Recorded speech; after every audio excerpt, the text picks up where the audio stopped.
Hello दोस्तों, नमस्कार। इतिहास विषय से संबंधित आज हम उत्तर प्रदेश लोक सेवा आयोग राजकीय आश्रम पद्धति परीक्षा 2012 का previous year question paper solve करेंगे। उससे पहले प्लीज़ आप लोग वीडियो को लाइक कीजिए, शेयर कीजिए, सब्सक्राइब कीजिए। तो चलिए स्टार्ट करते हैं। तो ये एग्ज़ाम जो हुआ था 21 जुलाई 2015 को हुआ था। तो आज का पहला क्वेश्चन है हमारा, ये है हस्त कुठार उपकरण निम्नलिखित में से किस विधि का उपकरण है। तो हस्त कुठार जो उपकरण था वो था आपका बाइफेशियल मेथड। ठीक है, बी यहाँ पे राइट आंसर हो जाएगा। यानी आप देख सकते हैं परंपरागत रूप से भारतीय पूर्व पाषाण काल उपकरण दो परंपराओं में विभाजित है। पहला है सोन या सोहन संस्कृति और एसुली या फिर मद्रासी संस्कृति में। सोन या सोहान जो संस्कृति में बटिकास्म का या खंडक यानी गडासा उपकरण परंपरा विद्यमान थी, जबकि जो एसूली थी या फिर मद्रास संस्कृति में हस्त कुठार और बिदारणी प्रमुख थी। और 1863 ईस्वी में मद्रास से सर्वप्रथम हस्त कुठार उपकरण की खोज की गई, जो द्विपार्श्वी यानी बाइफेशियल शिल्प उपकरण था। अगला क्वेश्चन है हमारा, प्राचीन भारत में जो विधवा पुनर्विवाह कर लेती थी उसे कहा जाता था। तो विधवा पुनर्विवाह जो कर था उसका संबंध पुनर्भू से था, यानी सी यहाँ पे राइट आंसर हो जाएगा। आप देख सकते हैं प्राचीन भारत में जो विधवा पुनर्विवाह कर लेती थी उसे पुनर्भू कहा जाता था, जबकि जिसका कोई एक पुरुष भरता है वह परिग्रहिता कहलाती है। और परिणीता का तात्पर्य उस स्त्री से है जिसका किसी के साथ विधिवत परिणय या विवाह हो चुका हो। और निवेशिका कहलाती है, और यह लक्ष्मी का पर्यायवाची शब्द भी होता है। अगला क्वेश्चन है हमारा, लघु पाषाण उपकरण अधोलिखित किस संस्कृति के प्रमुख उद्योग हैं। तो लघु पाषाण उपकरण जो हैं आपके वो मध्य पाषाणिक संस्कृति के उपकरण हैं। यहाँ पे डी इसका राइट आंसर हो जाएगा। यानी मध्य पाषाण काल जो है पूरा पाषाण काल तथा नव पाषाण काल के बीच का समय है, और इस काल के लोग शिकार करके मछली पकड़कर तथा खाद्य वस्तुएं एकत्र कर पेट भरते थे। और मध्य पाषाण काल में पाषाण के लघु उपकरण बनाए जाते थे। भारत में सबसे पहले लघु पाषाण उपकरण 1867 ईस्वी में विंध्य क्षेत्र में C.L. कार्लाइल द्वारा खोजा गया था। और मध्य पाषाण काल में प्रक्षेपास्त्र तकनीकी का विकास हुआ, जिससे तीर कमान का प्रचलन आरंभ हुआ था। अगला है हमारा, अधोलिखित में किस पुरास्थल से मिट्टी के रथ का नमूना प्राप्त हुआ है। मोस्ट इंपोर्टेंट क्वेश्चन है। तो मिट्टी के रथ का नमूना प्राप्त हुआ था वो मोहनजोदारो से प्राप्त हुआ था। यहाँ पे सी राइट आंसर हो जाएगा। यानी आप इसका एक्सप्लेनेशन देख सकते हैं। मोहनजोदारो का अर्थ है मृतकों का टीला, और मोहनजोदारो से प्राप्त अवशेषों में महाविद्यालय भवन, कांसे की नर्तकी और मिट्टी के रथ, योगी की मूर्ति, मुहर पर अंकित पशुपति यानी शिव की मूर्ति, और सीप का स्केल, घोड़े के दांत और गीली मिट्टी पर कपड़े का साक्ष्य जो है आदि प्रमुख मिले थे। अगला क्वेश्चन हमारा, अधोलिखित में सैंधव पुरास्थल महानगर जो है माना जाता है वो माना जाता है राखीगढ़ी। मोस्ट इंपोर्टेंट है, डी यहाँ पे राइट आंसर हो जाएगा। यानी सिंधु सभ्यता की जो खोज राय बहादुर दयाराम साहनी ने की थी, और सैंधव सभ्यता नगरीय और कांस्य युगीन सभ्यता थी। और सैंधव सभ्यता से प्राप्त परिपक्व अवस्था वाले स्थलों में केवल 6 को ही बड़े नगर की संज्ञा दी जाती है। और हड़प्पा, मोहनजोदारो, कालीबंगा, राखीगढ़ी और धौलावीरा व लोथल अब तक भारतीय उपमहाद्वीप में इस सभ्यता के लगभग 1000 स्थानों का पता चला है, जिनमें से निम्नलिखित 6 को ही नगर की संज्ञा दी जाती है: हड़प्पा, मोहनजोदड़ो, चुनुदड़ो, लोथल, कालीबंगा और बनवाड़ी। अगला क्वेश्चन है हमारा, निम्नलिखित में से कौन सा स्थल हड़प्पा के लोगों का मन का निर्माण करने का प्रमाण देता है। Most important question TGT PGT में पूछा गया है, और साथ ही नेट में भी क्वेश्चन पूछा गया है। तो मन का निर्माण करने का जो प्रमाण देता है वो है आपका चुनुदड़ो। यहाँ पे सी का राइट आंसर हो जाएगा। यानी सैंधव सभ्यता का स्थल चुनुदड़ो एवं लोथल के लोगों को मन का निर्माण करने का प्रमाण देता है, और इस स्थल के निवासी कुशल कारीगर थे। और सैंधव सभ्यता एकमात्र नगर चुनुदड़ो है जो दुर्गीकृत नहीं है, अर्थात जिसमें दुर्ग से चारों ओर से दुर्ग नहीं बनाया गया था। अगला क्वेश्चन है हमारा, निम्नलिखित में से कौन सी विशेषता सिंधु घाटी की सभ्यता को विश्व की अन्य समकालीन सभ्यताओं से विशिष्ट बनाती है। तो वो सभ्यता है आपकी नगरीय सभ्यता। यहाँ पे बी राइट आंसर हो जाएगा। यानी आप देख सकते हैं सैंधव सभ्यता की जो समकालीन सभ्यता है वो है मेसोपोटामिया की सभ्यता, और बेबीलोनिया और मिस्र आदि हैं। सैंधव सभ्यता एक नगरीय और कांस्य युगीन सभ्यता है। सैंधव सभ्यता की नगरीय योजना जो है टाउन प्लानिंग की विशेषता सिंधु घाटी की सभ्यता को विश्व की अन्य समकालीन सभ्यताओं से विशिष्ट बनाती है और इसकी नगर योजना जाल के समान यानी पैटर्न पर आधारित मानी जाती है। अगला क्वेश्चन है हमारा, वो है अधोलिखित तांबे की वस्तुओं में कौन जो है दैमाबाद निधि में सम्मिलित है। तो तांबे की जो वस्तुओं में दैमाबाद निधि में जो सम्मिलित है वो पूछा गया है। तो वो था आपका हाथी, गैंडा, भैंस और 2 बैलों के रथ पर जो सवार खड़ा रथी था उसको सम्मिलित किया गया था। तो डी यहाँ पर राइट आंसर हो जाएगा। यानी आप देख सकते हैं अधोलिखित तांबे की वस्तुओं में हाथी, गैंडा, भैंसा और 2 बैलों के रथ पर सवार खड़ा रथी आदि वस्तु की जो प्राप्ति दैमाबाद कहाँ पे है, महाराष्ट्र में, यानी दैमाबाद निधि में सम्मिलित है। अगला है हमारा मेरु ब्रह्मांड की संबंध है। तो मेरु ब्रह्मांड की का संबंध हो जाएगा आपका बौद्ध धर्म से। ए यहाँ पर राइट आंसर हो जाएगा। यानी मेरु ब्रह्मांडिकी का संबंध जो है बौद्ध धर्म की महायान शाखा से है। यानी बौद्ध धर्म बाद में जो है अपने चतुर्थ बौद्ध संगीति के दौरान 2 भागों में बढ़ जाता है, महायान शाखा और हीनयान शाखा। तो ये महायान शाखा से संबंधित है। इसमें बुद्ध और बोधिसत्व के सिद्धांतों को केंद्र बिंदु मानकर संपूर्ण विश्व को जो है एक सूत्र में बांधने का प्रयास किया गया था और पारंपरिक रूप से महान दया से प्रेरित बोधिचित्त जनित सभी संवेदनशील प्राणियों के लाभ के लिए सहज इच्छा से बुद्धत्व प्राप्त करने वाले को बोधिसत्व माना जाता है। अगला क्वेश्चन हमारा, ऋग्वेद में घोड़े को कितनी बार उल्लेख हुआ है।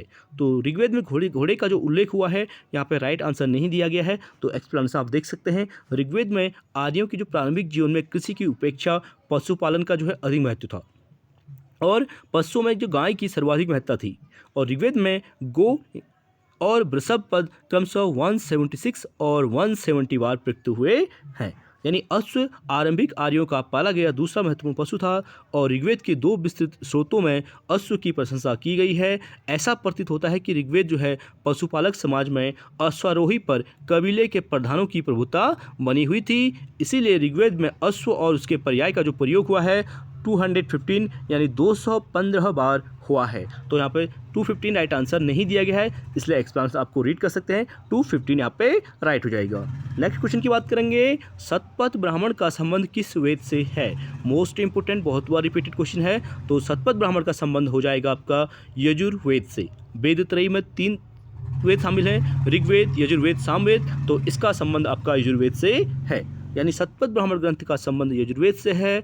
यजुर्वेद गद्य और पद्य दोनों में लिखा गया है।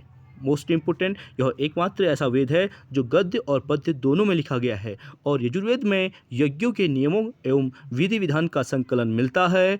इसके रचयिता याज्ञवल्क्य ऋषि हैं और शतपथ ब्राह्मण उत्तर वैदिक कालीन जो सामाजिक एवं आर्थिक जीवन की जानकारी का जो है प्रमुख स्रोत भी माना जाता है। अगला है हमारा, वेदों को कहा जाता है। तो यहाँ पे वेदों को कहा जाता है ध्वनि उच्चारण। यहाँ पे सी का राइट आंसर हो जाएगा। यानी वेदों को ध्वनि उच्चारण कहा जाता है। भारतीय परंपरा में वेदों को अपौरुषेय कहा गया है, अर्थात इसे श्रुति भी कहा जाता है जो सुने जाने योग्य होते हैं। अगला क्वेश्चन की बात करेंगे, सर्वप्रथम किस ग्रंथ में हिरण्यकार शब्द मिलता है। तो हिरण्यकार जो शब्द मिलता है वो यजुर्वेद में ही मिलता है। यहाँ पे सी का राइट आंसर हो जाएगा। यजुर्वेद के 2 भाग होते हैं, एक है शुक्ल यजुर्वेद और दूसरा है कृष्ण यजुर्वेद। और शुक्ल यजुर्वेद को वाजसनेयी संहिता के नाम से जाना जाता है और इसी हिरण्यकार शब्द इसमें मिलता है।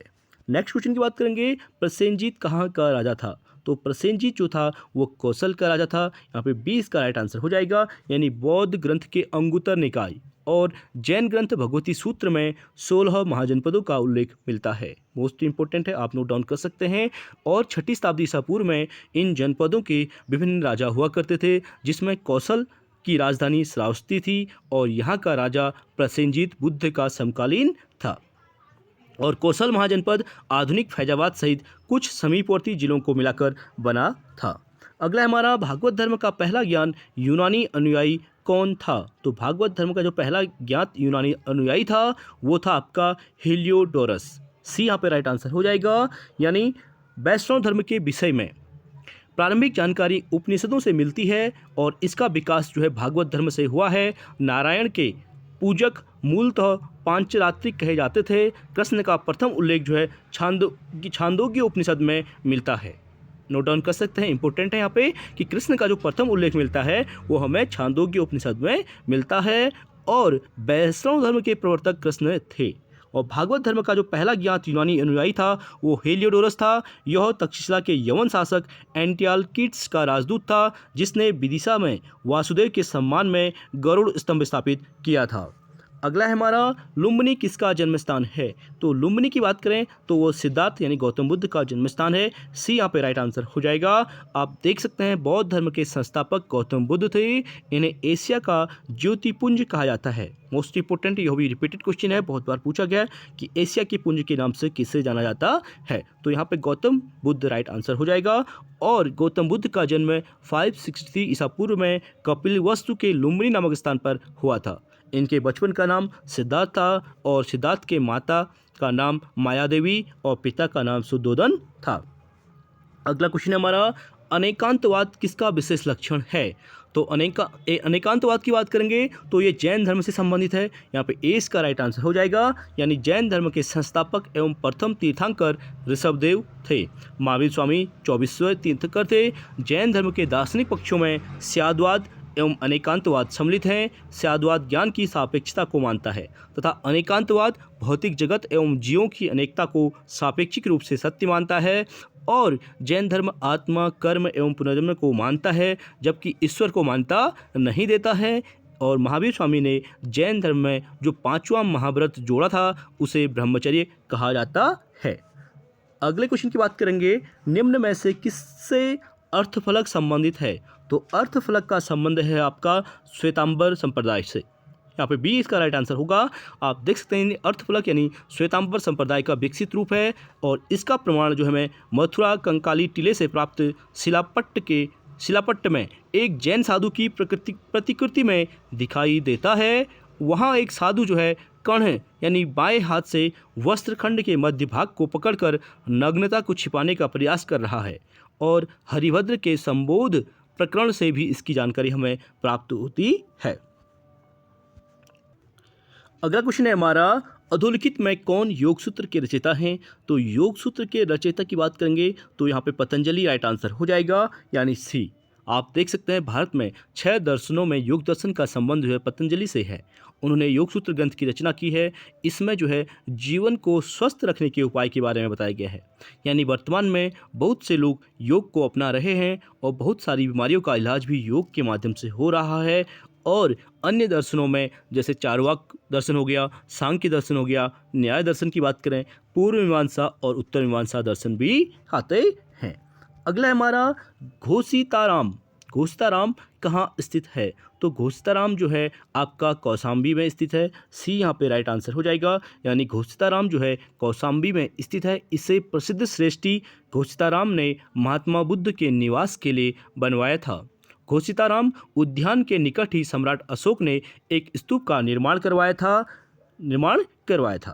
अगला क्वेश्चन है हमारा मंडल सिद्धांत में बिजिगिसु, यहाँ पे बिजिगिनु दिया है तो बिजिगिनु नहीं होना चाहिए था। बिजिगिसु के पड़ोसी राज्य को कौटिल्य ने संज्ञा दी है। तो वो संज्ञा दी है पाणिश्री यानी सेकेंड इसका राइट आंसर हो जाएगा। आप देख सकते हैं मंडल सिद्धांत बिजिगिसु के पड़ोसी राज्य को कौटिल्य ने पाणिश्री ग्राह की संज्ञा दी है। अगला क्वेश्चन हमारा निम्नलिखित विदेशी राजाओं में कौन अशोक का समकालीन नहीं था।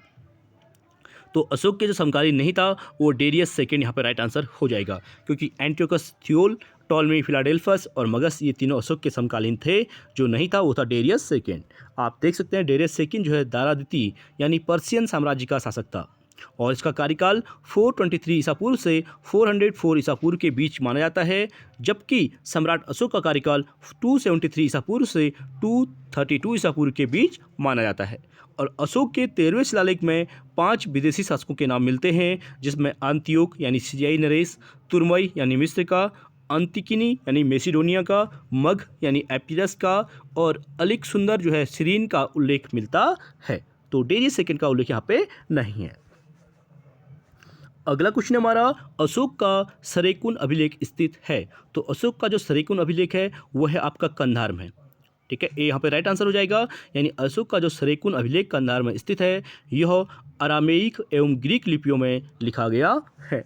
अगला हमारा संगम साहित्य किस भाषा में लिखा गया है। तो संगम साहित्य की बात करेंगे तो वो तमिल भाषा में लिखा गया है। यहाँ पे सी राइट आंसर हो जाएगा। यानी संगम कवियों की जो गोष्ठी पांड्य राजाओं के संरक्षण में हुआ करती थी और संगम कवियों की जो लेखन कला थी वो तमिल भाषा से जुड़ा हुआ था। इसीलिए तमिल साहित्य जो है शिल्पाधिकारम या फिर मणिमेखले या फिर जीवक चिंतामणि आदि हैं। और संगम कवियों की 3 बैठक मदुरा, कपाटपुरम और मदुरा में संपन्न हुई थी। अगला क्वेश्चन हमारा, संगम युग में प्रमुख समुद्र पत्तन बंदरगाह था। तो संगम युग में जो बंदरगाह था वो था आपका पुहार में। यहाँ पे ए राइट आंसर हो जाएगा। मोस्ट इंपोर्टेंट क्वेश्चन है, आप इसका एक्सप्लेनेशन देख सकते हैं। संगम युग में प्रमुख समुद्र पत्तन पूर्वी बंदरगाह यानी पुहार में था। यह चोलों की तटीय राजधानी थी। इसको कावेरी पत्तनम भी कहा जाता था और इसकी स्थापना चोल शासक के कार्यकाल में किया गया था। अगला क्वेश्चन हमारा, चतुर्थ बौद्ध संगीति का आयोजन किसके शासनकाल में हुआ था। जो चतुर्थ बौद्ध संगीति का जो आयोजन हुआ था वो कनिष्क फर्स्ट के शासनकाल में हुआ था। ए यहाँ पे इसका राइट आंसर हो जाएगा। यानी चतुर्थ बौद्ध संगीति का जो आयोजन हुआ था कुषाण शासक कनिष्क के समय हुआ था और इस संगीति का आयोजन कश्मीर के कुंडलवन में वसुमित्र की अध्यक्षता में किया गया था और अश्वघोष इसके उपाध्यक्ष थे।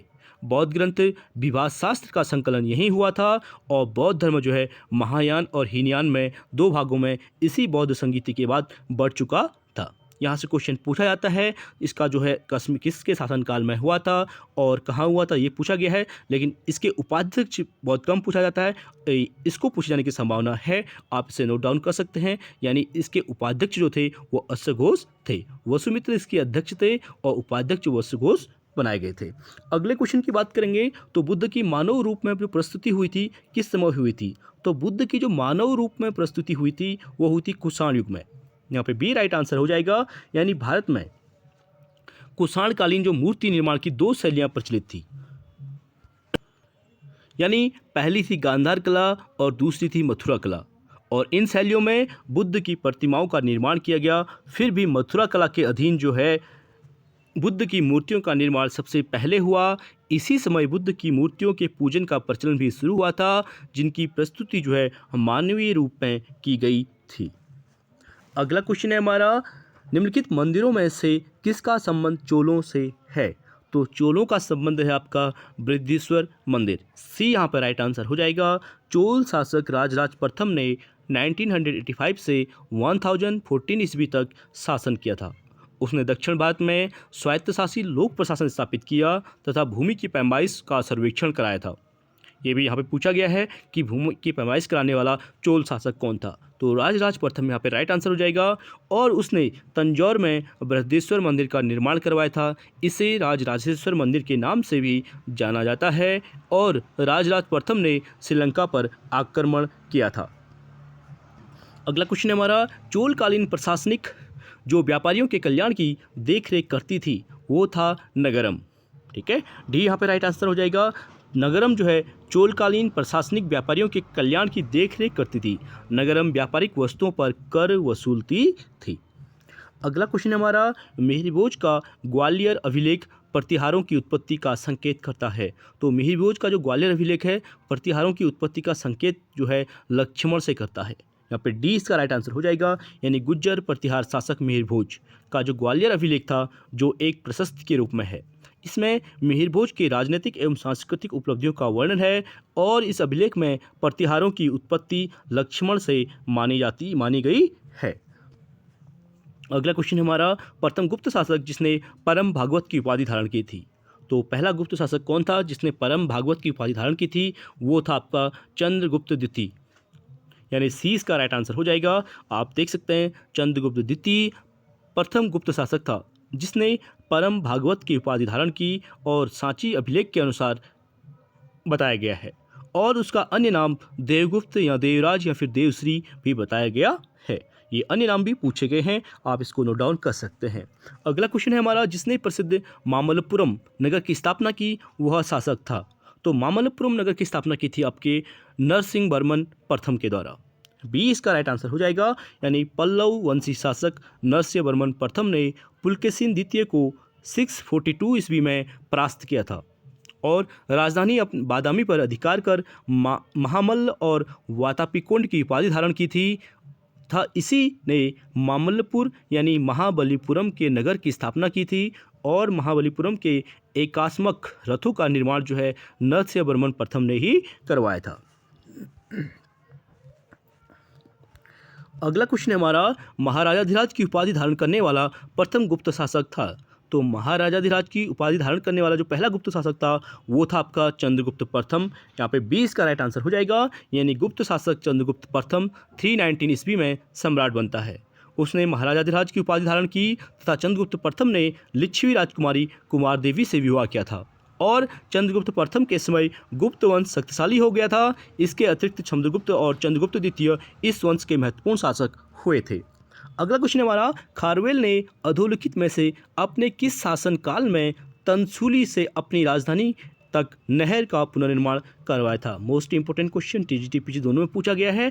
तो ये था आपका 5वें, ठीक है, सी इसका राइट आंसर हो जाएगा, यानी खारवेल ने अधोलिखित में से अपने शासनकाल के 5वें वर्ष में तंसुली से अपनी राजधानी तक नहर का पुनर्निर्माण करवाया था और इसकी जानकारी जो है खारवेल के हाथी गुम्फा लेख से प्राप्त होती है। ये भी मोस्ट इंपोर्टेंट है, बहुत बार पूछा गया है कि हाथी गुम्फा लेख का संबंध किससे है? खारवेल से है। और इस नहर का निर्माण जो है नंद वंश के शासक महापद्म नंद ने कराया था, जो बहुत ही शक्तिशाली शासक था।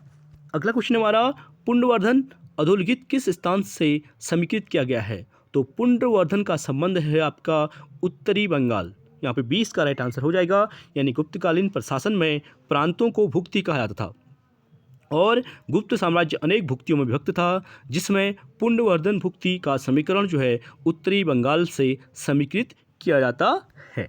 अगला हमारा, अधोलिखित में से किस शासक ने मूलतः सुदर्शन झील का निर्माण करवाया है? तो मोस्ट इंपोर्टेंट, ये भी टीजीटी पीजीटी में पूछा गया है, बहुत रिपीटेड क्वेश्चन है। तो सुदर्शन झील का निर्माण जो कराया था वो पुष्यगुप्त वैश्य के द्वारा कराया गया था। यहाँ पे सी इसका राइट आंसर हो जाएगा। आप देख सकते हैं सुदर्शन झील का निर्माण मूलतः मौर्य शासक चंद्रगुप्त मौर्य के समय हुआ। उसी के आदेश पर सौराष्ट्र प्रांत के तत्कालीन गवर्नर पुष्यगुप्त वैश्य द्वारा करवाया गया था और इसका समय समय पर जो पुनरुद्धार कराया था वो अशोक यानी तुषास्प, रुद्रदामन, सुविशाख एवं स्कंदगुप्त के सौराष्ट्र प्रांत के राज्यपाल पर्णदत्त के पुत्र जो है चक्रपलित के द्वारा भी कराया गया था। अगला है हमारा, 1857 में गदर के समय कानपुर में अंग्रेज कमांडिंग अफसर कौन था? तो 1857 के गदर के समय जो कानपुर में अंग्रेज कमांडिंग अफसर था वो था सर ह्यूरोज व्हीलर, ठीक है, सर हारूज व्हीलर। यहाँ पे ए इसका राइट आंसर हो जाएगा, यानी आप इसका एक्सप्लेनेशन देख सकते हैं। 1857 में गदर के समय जो कानपुर में अंग्रेज कमांडिंग अफसर था वो जनरल सर हारूज व्हीलर थे और 27 जून 1857 को उसने आत्मसमर्पण कर दिया था, परंतु नाना साहब के सैनिकों ने उसे मार डाला था। अगला है हमारा, कृष्णदेव राय के दरबार में अष्टदिग्गज कौन थे? तो कृष्णदेव राय के दरबार से संबंध जो अष्टदिग्गज थे उन्हें 8 तेलुगु कवि के नाम से संबोधित किया जाता है। तो डी इसका राइट आंसर हो जाएगा। आप देख सकते हैं विजयनगर साम्राज्य में 4 वंश हुए, जिसमें कृष्णदेव राय का संबंध जो है तुलव वंश से है और कृष्णदेव राय इस वंश के शक्तिशाली शासक थे। इनके दरबार में 8 तेलुगु कवियों का एक समूह था जिसे अष्टदिग्गज कहा जाता था। इसमें प्रमुख रूप से अलसनी पेद्दन थे। अगला हमारा, निम्न सूची को सम्मिलित करते हुए नीचे दिए गए कूट में सही उत्तर का चयन कीजिए। तो इसे मैच करने की बात कर रहा है, तो बीकाजी है, बीकाजी का संबंध हो जाएगा आपका बीकानेर से, यानी बीकाजी का संबंध आपका बीकानेर से हो जाएगा। होशंग शाह का संबंध आपका मांडू से हो जाएगा। अहमद शाह का संबंध आपका बीदर से है और प्रताप रुद्र का संबंध आपका उड़ीसा से हो जाएगा, यानी सी यहाँ पर राइट आंसर हो जाएगा। आप इसका एक्सप्लेनेशन देख सकते हैं। अगले क्वेश्चन की बात करेंगे, खजुराहो का कंदरिया महादेव मंदिर किसके द्वारा बनवाया गया था? मोस्ट इंपोर्टेंट क्वेश्चन, बहुत बार रिपीटेड है, पूछा गया है।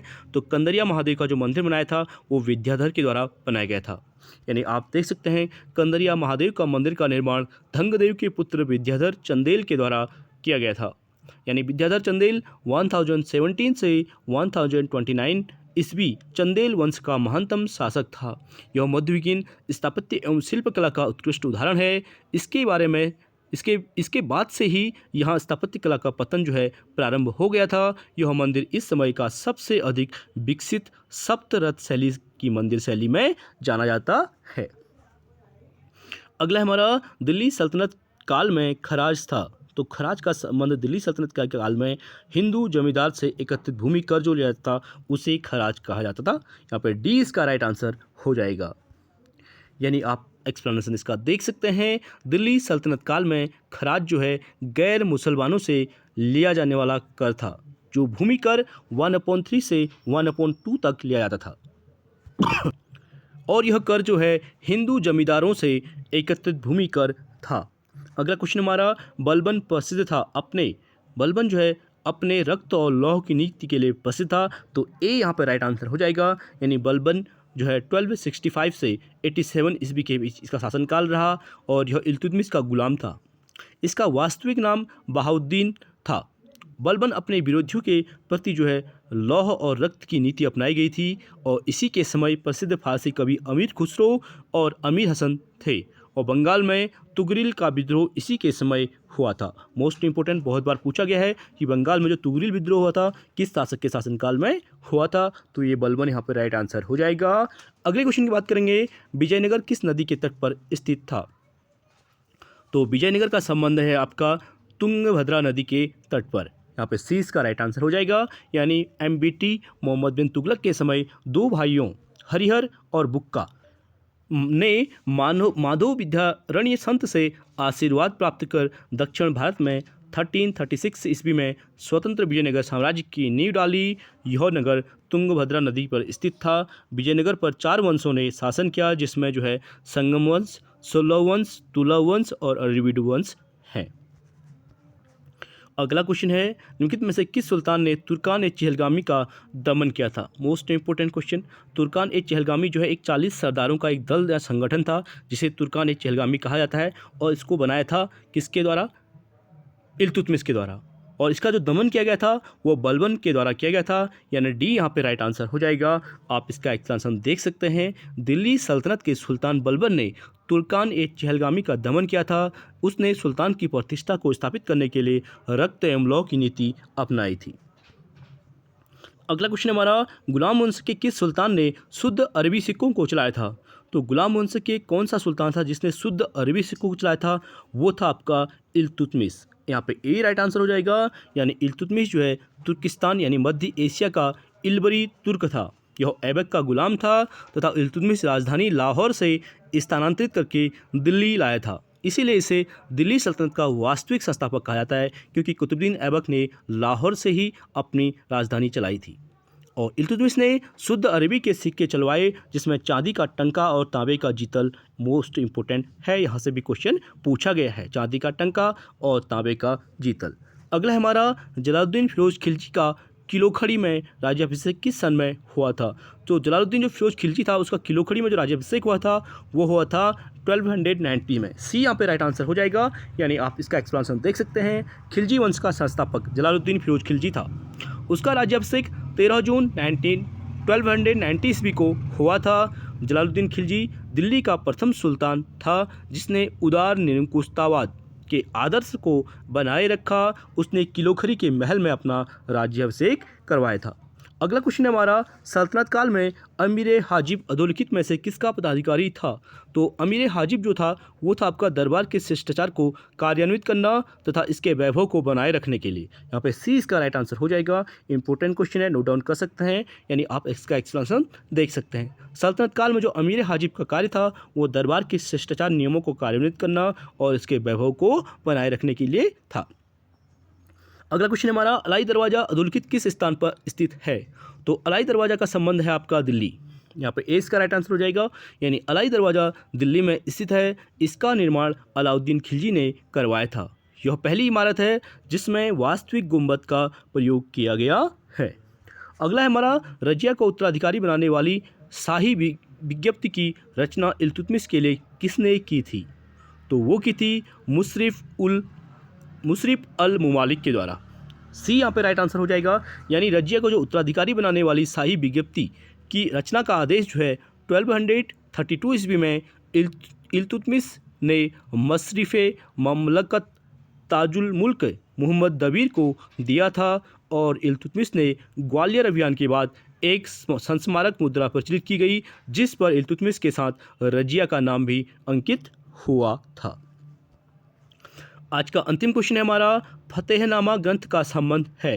तो फतेहनामा जो ग्रंथ है उसका संबंध है अरबों की सिंध विजय से। मोस्ट इंपॉर्टेंट क्वेश्चन, यहाँ पे 20 का राइट आंसर हो जाएगा, यानी आप एक आंसर दे सकते हैं। फतेहनामा अथवा चचनामा नामक जो फारसी भाषा में लिखित पुस्तक में सिंध पर अरबों की विजय का वर्णन है, यह मूल रूप से अरबी भाषा में लिखित थी जिसके लेखक अज्ञात हैं, और फारसी भाषा में इसका अनुवाद अबू बकर कूफी ने किया था।